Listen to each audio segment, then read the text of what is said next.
মহান বিজয় দিবস উপলক্ষে আজকের এই যুব র্যালি ও সমাবেশ, এই সমাবেশে উপস্থিত আছেন বাংলাদেশ জামাত ইসলামী সাভার উপজেলা শাখার সংগ্রামী আমির জননেতা আবুল খায়ের তরুণ ভাই সহ মঞ্চে উপস্থিত নেতৃবৃন্দ ও আমার সামনে উপস্থিত প্রাণপ্রিয় কলিজার আত্মীয় দিনী ভাইয়েরা, সাংবাদিক বন্ধুগণ, অমুসলিম বন্ধুগণ এবং সর্বস্তরের জনগণকে জানাই আমার আজকের এই বিজয়ের রক্তিম শুভেচ্ছা। সংগ্রামী উপস্থিতি, আমরা স্বাধীনতার 54 বছর পার হয়ে গেছে। আমরা কিন্তু এখনো স্বাধীনতার যে স্বাদ, বিজয়ের যে স্বাদ, সেটা কিন্তু আমরা পাই নাই। আমরা এই স্বাধীন বাংলাদেশে ভারতের বিরুদ্ধে কথা বলতে গেলে আমাদেরকে জীবন দিতে হয়।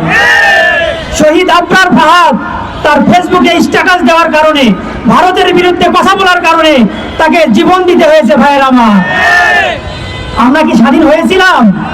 আজকে ওসমান হাদি ভারতের বিরুদ্ধে সোচ্চার কণ্ঠ, তিনি ভারতের বিরুদ্ধে কথা বলার কারণে আজকে তার জীবন সংকটাপূর্ণ। ভাইয়ের আমার,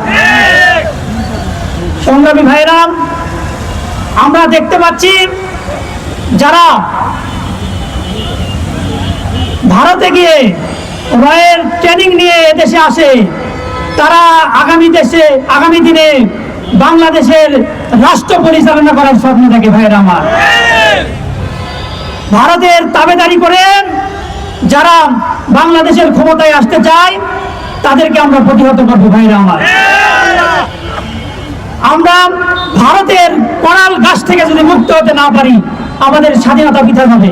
তবে আমি সকলকে উদাত্ত আহ্বান জানাচ্ছি, আমরা ভারতের বিরুদ্ধে, ভারতের আধিপত্যবাদ, ভারতের দালালদের বিরুদ্ধে যুদ্ধ সংগ্রাম করে আমরা সত্যিকারের বিজয় অর্জন করব, এই আশাবাদ ব্যক্ত রেখে আমি আমার কথা শেষ করছি। আসসালামু আলাইকুম ওয়া রাহমাতুল্লাহ।